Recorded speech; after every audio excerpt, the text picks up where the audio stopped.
Hey everybody! All right, so I'm going to do a little bit of a video tutorial for you on how to use MyFitnessPal. So you might have seen in the macros workshop that I suggest using and tracking using MyFitnessPal or something similar to track all of your consumption for the day. So I prefer using MyFitnessPal. I just find it really easy to use. It's fairly user-friendly, but there are a few little things that you kind of need to know as you go. I am by no means an expert on this, but I will show you how I use it every day to track everything that I consume and how I found it to be super, super successful. So what I'm going to do here, it'll just take me a minute. I'm going to share my screen with you so that you can see exactly what I see on MyFitnessPal. So give me a minute. All right, here it is. Okay, so when you first log into MyFitnessPal, this is on my iPad. On the phone is very similar. On the PC or on your computer is totally different. I don't love the version that it gives you on your phone or on the computer. I much prefer the app version. So this is going to be, it was easier to do on the iPad, but it's going to be very similar to what you see on your phone. So I'm going to break this video down into a couple different smaller videos for you to get exactly what you're needing. So the first one is just going to be the introduction to MyFitnessPal and kind of showing you the basic functions of it. Then I will do a whole separate video on how to upload a recipe into MyFitnessPal using a couple different methods. And then I will do another video at the very end on how to track your macros and all that kind of stuff and actually plan a day in MyFitnessPal. But first of all, I'm just going to show you the basic functions of it and how to add food into MyFitnessPal. So this will be your home screen that you will see when you first log into MyFitnessPal. The first thing that I'm going to get you to do is along the bottom, you will see a thing that says More at the very bottom. So you're going to click on the More screen and it's going to take you here. Then I want you to go to two different places here. The first one, I want you to go to Goals and then Calorie and Macronutrient Goals. That is where you're going to be able to adjust your calories and your macros. So the percentages that I recommend are, of course, on the screen, the 40% protein, 35% carbs, 25% fat. If you are doing something different or if your program suggests something different, that's where you would adjust it. Your calories can then go in there as well. I believe the lowest that MyFitnessPal will allow your calories to go is 1,000. But the great thing about the macro percentages is even if you're not hitting 1,000 calories, it will still adjust your percentages based on whatever calorie level you're hitting for the day. So that's totally fine. It will, if you go into change one of the percentages, it will bring up this little chart here for you. It has to equal up to 100% or else it will yell at you. So if your math is not great, it will yell at you until it gets better. All right, so then as soon as you have those set, you're gonna go back. You can put in your weight and all that kind of stuff if you choose to, or you don't have to. Whatever you wanna do. The next place I'm gonna get you to go is all the way down to the bottom where it says Settings.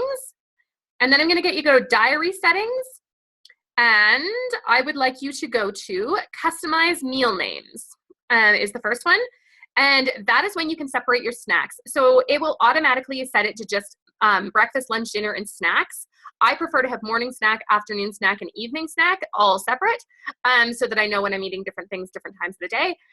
So that is what I would suggest doing, is naming them your morning snack, afternoon snack, evening snack. So that would be the next thing I would do. Hit this little check mark up here in the corner, and then you're going to be good to go. So you hit the check mark there, good to go. The next thing, if you are wanting to add me as a friend on MyFitnessPal so that I can look at your diary, you will need to go to your diary sharing and make sure that it's friends only, or you can do locked with a key if you don't want everyone to see it and you just want me to see it. You can do locked with a key and just tell me what the key is. Or you can keep it private if you just want this for yourself, or you can put it public and then anyone can see it. So that is the next place I would go, is to your diary settings and change that. And then finally, if you want to add friends, you go to friends. Oh, look, I have requests. I'm sorry if that's you. Anyways, you'd go to friends and you would go to the plus sign here, and then you would invite using their email address or their MyFitnessPal login. So mine, I will just type it on the screen for you all, is just Christina Beckett. So that is what you would type in and then hit the check mark, and then it will send me a request that you want to be friends, and then we'll be friends. And then I can look at your diary, you can look at mine, we can creep each other however you would like. Okay, so once we've kind of updated all of those little things, those are the basics that you need in this area. Those are kind of the only things that I really use. Then you're gonna go back to home. On your home screen, it's gonna give you little things about your friends, things that they're doing, things that are awesome. all kinds of little like articles and stuff that you can read if you choose to. But this is just your basic landing screen where you come when you log in. Then you're going to go to your food diary. And I thought I deleted everything off this, but clearly I did not. There we go. Let's delete that. Okay. So then we have a blank food diary here where we're going to be able to add food. So that's the first thing that I'm going to show you to do is how to add food. And there's a couple ways to do it. So the first way that you can do it is if you're eating you see on my breakfast here where it says add yesterday's breakfast, swipe right to add the meal. So if I want to add in the exact same breakfast that I did yesterday, I literally just swipe with my finger right and it will add in all the food that I ate yesterday for breakfast, which is pretty cool. If you want to delete something, right over here by the sugars at the very edge of my screen, I will just, swipe over on one thing and it'll have a little delete button that comes up. And then you hit delete. So that will delete what you put in. So that's the first way if you want to add in the exact same thing that you ate yesterday. The next one is if you go to the little thing in your breakfast column there that says add food, click add food. It will give you all the recent options of things that you have eaten. So you could choose some of those if you wanted.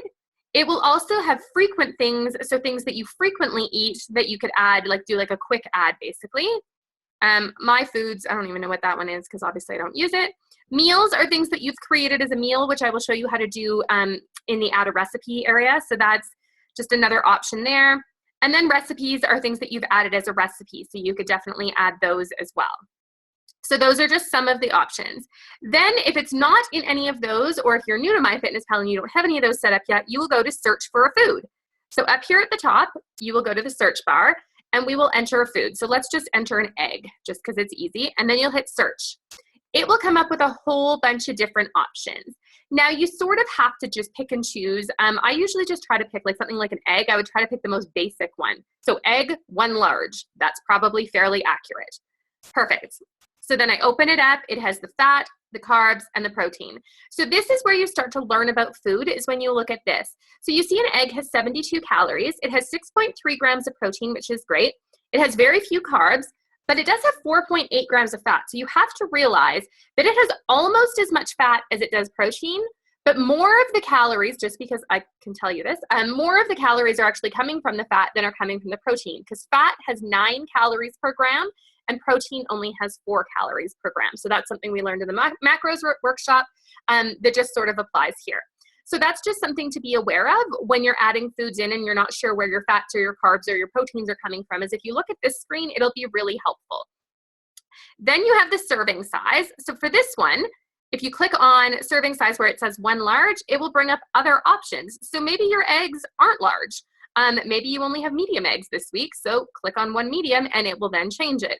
Or maybe you have jumbo eggs this week, so click on a jumbo and it will change it. Then we'll go to serving size next. So you have 1 jumbo egg and you cooked the whole thing, but then you only ate 3/4 of it. So you go to 0 because you didn't eat the whole egg. And then you'd go along the servings and go to 3/4 because I only ate 3/4 of that jumbo egg. So that's how you're going to change your serving size on something like an egg. Or maybe you only ate half of the jumbo egg. There you go. So you ate half a jumbo egg. So then you would click the little check mark up in the corner. Ta-da, done. We've added the egg into our diary. So then, did you just have half a jumbo egg for breakfast or did you have something else? Well, let's say that you had something else. So let's add food again at breakfast. And then we're going to search, because I know this is a popular one for you guys. So, oops, it's called Dave's Killer Bread, isn't it? Dave's Killer Bread, because I like eggs and toast together. So then we're going to search. And again, all of our options for Dave's Killer Bread come up here. So we're going to say that we had so most of them are 120 calories. Like there's several that are 120. It would depend exactly which brand you had. So we're going to say that we had Dave's Killer Rye. And again, we're going to click on the product. We're going to look, and it's mostly carbs in this one, very little fat, and a little bit of protein, which is normal for a piece of bread. I would also probably scroll down and just take a peek at what the fiber is, and 4 grams of fiber, not bad. Fiber and sugar equal, so yeah, that's not a bad option for a bread at all. Then we're going to go to the serving size. The options for this one are either 1 slice or 1 container, which is 17 slices. I don't think we ate 17 slices, so we're going to stick with the 1 slice. And did we eat the whole slice? No, we tried to, but our sleeve kicked in at about 2/3 of the slice. Now, sometimes this is going to be approximate. No, you're not measuring the exact slice of bread. This is not a science, it's a guideline. So, did you eat the whole slice? Well, not quite. Did you eat half the slice? No, I ate a little more than half. Okay, well, that's probably somewhere between 2/3 and 3/4. So just guesstimate. So there you go. You ate 2/3 of that. Again, we're going to hit our check mark at the top. So then you've entered your entire breakfast. So that's everything you ate for breakfast. Maybe you put some butter on your bread. Maybe you didn't. For me, I usually just load my egg on top of my toast. So that is your breakfast. So then we can look at what our calories were for breakfast was 125 total. The blue band here is what your entire meal is. So the blue band is 125 calories. We had 16 grams of carbs. We had 4 grams of fat, 8 grams of protein. There's our sodium and our sugar. And that's kind of all that we really need to know right now. On the mobile version, it doesn't actually show you, it doesn't break it down per meal this way, but it doesn't matter if it does or not. So then what I would do, so personally, when I plan my breakfast and then I scroll all the way down to the bottom and I click on this nutrition button, and then there's 3 columns, calories, nutrients, and macros. I always stick with the macros one first. I look at my macros for the day. So I know that my carbohydrates are a little high right now because they're at 47 and I only want them at 35. My protein's a little low, it's only at 24 and I want it at 40. And my fat's a tiny bit high at 29 and I only want it at 25. But I've only eaten one meal, so it's not a big deal. I have lots of room to adjust. So it just kind of tells me that for lunch, I probably shouldn't have something carb heavy. I should probably focus on my protein at lunch with fewer carbs and maybe a little bit of fat. So something like tuna and mayo might be a good option for lunch to help to balance things a little bit. So that's just something that you'd want to be aware of. And I go look at this after every time I put in a meal or a snack. And again, I plan my meals ahead of time, but I'm going to do a whole little breakdown, a whole little video on exactly how to plan your meals. So that is your basic how to add food. There is another option as well. So again, we'll click on breakfast. And if you add food, there's a little barcode up at the top, in the top corner, right above where it says recipes here. And then on the back of most packaged foods, there is a barcode where they scan it at the store. So that is the little barcode that you'll see. So what you can do is if you click on the barcode on MyFitnessPal, there we go. Oh, hold on. It wants to access my camera. Okay. So there, you can see that it's accessing my camera. So then what you'll do is you'll put the barcode from your food in there and it scans your food for you. So you don't have to search for things. If you know that you're eating this Excellence 85% cocoa extra dark bar, then you don't have to search for it in MyFitnessPal. You can literally just scan it in. And that would work for it would work for the bread if you had the package in front of you. It would work for almost anything that comes in a package. It is so easy to do. I love, love, love this feature. Then the 30-gram serving, it says on the back of here, a 30-gram serving, if you don't know what that is 3 squares. These are actually pretty big, and I try to stick to 1. You could either do the 30-gram serving. So when you go to the serving size, I would stick with the 30-gram serving, and then I would just go to where it says number of servings, and I only have 1/3 because 3/3 would equal a full one. So I only have 1/3 because I do 1 square at a time. So then I would change that to 1/3. Again, just look at everything and then add it. Of course, I'm not really having chocolate for my breakfast, but I just wanted to be able to show you something easy to scan. So that barcode thing is really, really cool way to add your food in. I really like adding things that way. Another option that you can do for adding food, so say you're perusing MyFitnessPal, so we're friends, and you're looking at what Christina ate today, and you're like, that breakfast looks really good. I think I want to have that tomorrow. There are these 3 little dots down. Oh, hold on. I'm going to try to show you where. At the bottom of breakfast, right over from where it says add food on that same line, there's 3 little dots. So those are what I want you to look at, and click on those 3 little dots.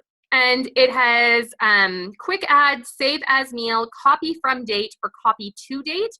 So this will show up something like this if you're looking at MyFitnessPal, or again, if you just want to add this on your own. But you can actually go copy to date, and you can put this in your breakfast for tomorrow, or your lunch for tomorrow, or your lunch for Saturday, or whatever you want to do. So you can completely copy my meal exactly as it is. So I'm going to copy this to just, hold on. I'm going to copy this to my dinner today, just to show you what it looks like when you copy a meal. So I'm going to copy it to dinner today. And then I'm going to scroll down and show you that it has copied that exact meal to my dinner. Now, I then realize when I get there that, oh, maybe I don't actually want to have that dark chocolate for dinner. So then you would just go delete that one item. And that is totally fine. So you can make adjustments to it when you do it that way, but you can then copy my entire meal if I'm having something that you like. So it's a good way if I'm doing one of my recipes and you don't want to manually input it, you can go and copy it from me. And that's something that will work really wonderful for you. So that is how to use the basic functions on MyFitnessPal. It has the option at the end of each day to complete your diary, but because we eat so few calories, sometimes it won't let you to complete. So this is what it will usually do. You'll say, done tracking for today, complete diary, and it will yell at you and tell you that you don't have enough calories and that you're starving and you're going to die. So I barely ever actually complete my diary. I just usually leave it as is. I track everything, put it in, and then I just leave it. So just an option for you. So that is the basic functions of MyFitnessPal. And in the next video, I will show you how to create a recipe in MyFitnessPal. Talk to you soon. Bye.